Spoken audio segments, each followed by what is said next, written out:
Have you ever experienced a social hangover? It's a little bit like a good old regular alcohol hangover, except you've had nothing to drink and you were in bed by 10 p.m. I know this is a frustrating experience that I've had to deal with on many occasions, so what's going on? Hi everyone, Paul Mikolev here from Autism from the Inside. I make weekly videos sharing the human side of autism, so make sure you hit subscribe to get the latest content. So maybe you've had the experience of waking up after a night out just feeling terrible, headache, no energy, light sensitivity, maybe even a bit of nausea. You feel terrible and just want to make it go away. Now, if you'd had a bit to drink the night before, you might not be too surprised. Our culture is very aware of this hangover phenomenon as your body tries to recover from the alcohol you've recently poisoned it with. A lesser known phenomenon in mainstream culture, at least, is the concept of a social hangover. I know there have been many examples for me where I've experienced all of those things even without having anything to drink and without sacrificing my sleep. And I've really only been able to isolate the social hangover effects recently because I've prioritized cutting out alcohol and also making sure I don't compromise on my sleep. Yet it's still fairly common that I'll just wake up in the morning with no spoons. My social battery is completely drained. It feels like I have an increased sensory sensitivity and everything's annoying. I'll often have a headache, which sometimes turns into a migraine, and it can take a very long time, in my case, maybe a day after a few hours of socializing, for my body and brain to recover to what feels like some version of normal. So obviously this is not ideal. I don't want to just give up socializing. So I've been paying very close attention to what types of factors seem to increase the chances of having a social hangover for myself, or that seem to increase the severity of what I feel the next day. So I'll share some of the most important factors that I've noticed for myself now, and I'll be really curious to hear if there are other things from your experience that I haven't mentioned that make a big difference for you. So the first obvious one for me is background noise, or perhaps more generically, a high sensory environment. It's not so much that there's a lot going on, it's that what is going on is something that my brain has to try and ignore. So if I'm going to a music festival and there are 10-meter high speakers blasting out as loud as they can, that's weirdly not as much of a problem as just general background noise at a cafe. And my theory as to why that is has to do with the fact that if I'm talking to someone at a cafe, my brain has to spend energy trying to ignore the background noise. Whereas if I'm at a concert listening to the music, then I don't have to block it out because that's actually what I'm trying to pay attention to. The second factor that I've noticed makes a really big difference to my social hangovers is the environment and the people, especially new environments and new people. And this kind of makes sense from an executive function point of view as well. If I'm in a familiar environment, my brain has to do less processing to know what's going on. Whereas if everything's new, I need to constantly be checking in with myself. Well, how do I feel about this situation? What's going on? How do I want to respond? I just don't have any of those automatic routines already programmed in my brain.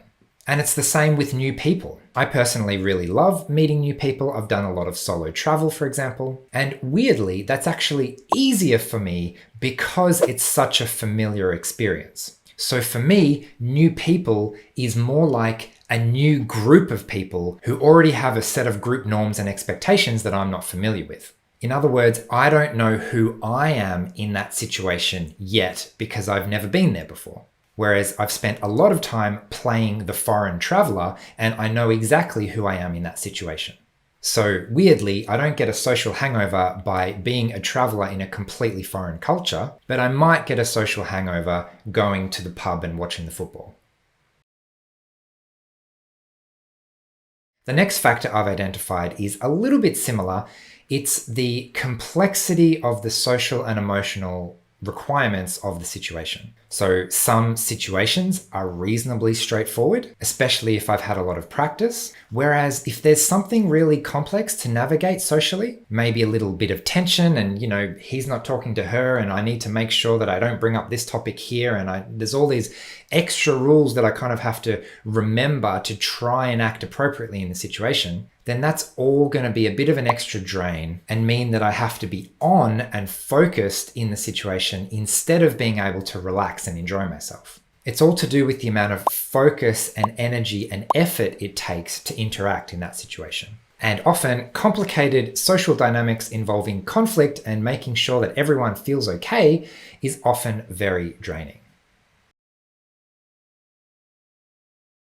So with that in mind, the next factor is how long I'm actually spending in this situation. How long do I have to deal with the background noise? How long do I have to pay attention and focus so I don't accidentally offend someone? If I only have to do that for 10 or 20 minutes, that's quite different to having to do it for 4 or 5 hours straight.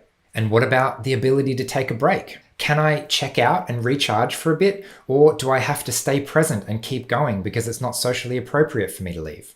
In a lot of situations, the social difficulty around trying to make an excuse to have a break leads me to spend more time than I would otherwise doing difficult, draining things. And if I do that too much, it greatly increases the chance of a social hangover the next day. And the final factor that I've noticed that really makes a difference to me is how motivated am I to be in the situation? If I have a lot of internal energy and motivation and I really want to be there, it just makes everything else easier. I guess one way of thinking about that is if I have a full tank, then it doesn't matter if I have to spend it on things because I'm using the energy that I actually have. Whereas if I'm tired or I don't really want to be there or I kind of feel like I'm obligated to do something, then it makes everything more difficult, including leaving when I've had enough, which will probably lead to me staying longer than I should have. So anyway, that's my list. I'm really curious to hear if there are other things that I haven't mentioned that make a really big difference for you. So the next natural question to ask is, what can I do about these factors to minimize their effect so that I can socialize as much as I want and get all the benefits of that, both personally and socially, without leading to the social hangover the next day?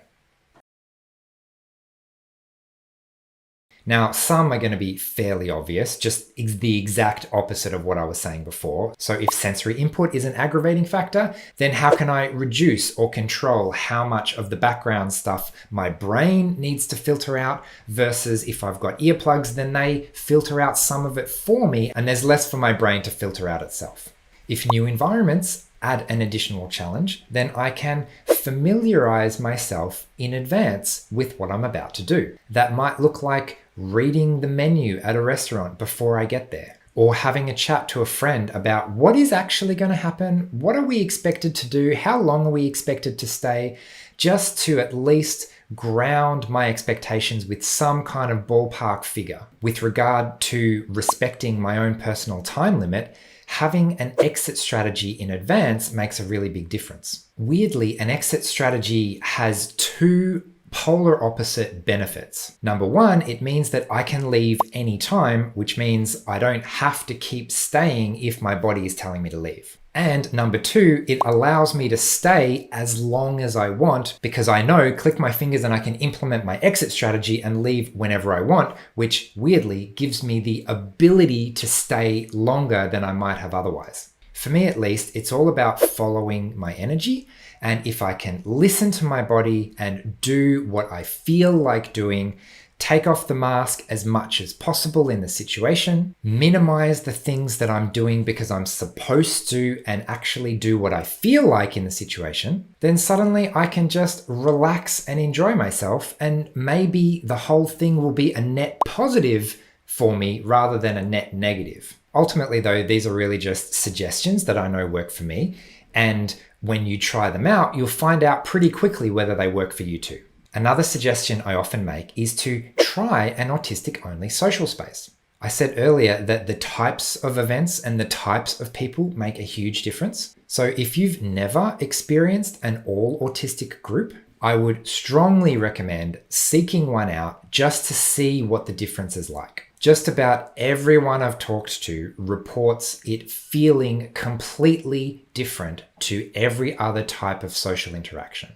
Maybe you already have one or two autistic friends, but there are some interesting things that happen when there's a whole group and it's not only one-on-one interaction with someone you already know. So what are a couple of the main differences? Well, firstly, there is no norm to follow.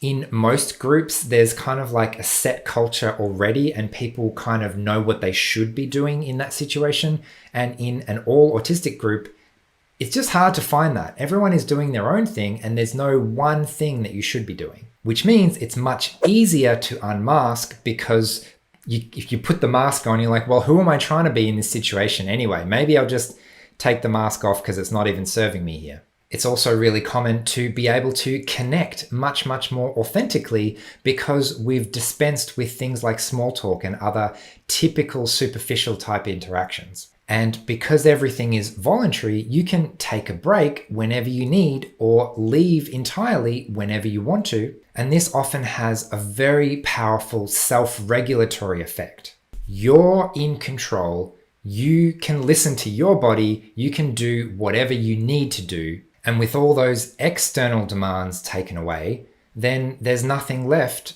other than just relax and enjoy yourself. Focus on what you feel like doing instead of focusing on what am I supposed to do. So for me personally, attending autistic-only spaces has really helped my own self-awareness. How do I behave in those situations? And then I can contrast that to how do I behave in other situations, identify what the differences are, and start to bring them closer together so that I can go out into the real world, into mainstream culture, and interact in an authentic way where I'm able to connect and socialize without necessarily draining my social battery too much or requiring a week to recover. So again, I highly recommend checking out an autistic social group, especially if you've never experienced that before. As a little baby step, you might like to attend the live premiere of my weekly video. Hello everyone already watching live at the moment. Great to see you here. It's just 10 or 15 minutes to check in and say hi. And if you do enjoy that, you can keep a lookout for upcoming live streams, which are longer and a bit more interactive. There's also an Autism from the Inside Facebook group that's quite active. But if all that feels a little bit overwhelming with too many people, you might like to try a smaller group setting by joining my Patreon community, for example. There's a handful of people who meet online via GatherTown after every weekly video premiere, and we're always keen to welcome new people. And if even that doesn't sound structured enough for you, you might like to consider an Autism from the Inside membership. You can check out my website, autismfromtheinside.com.au, for all the details on that. But one of the things that the membership includes is 2 community catch-ups every month. Again, these are smaller groups, a little bit more structured. And of course, if you want any more information on any of these things, you can check out my website, autismfromtheinside.com.au, or send me an email with any questions. There's a contact option on the website as well. Anyway, I had better leave it there for today, I think.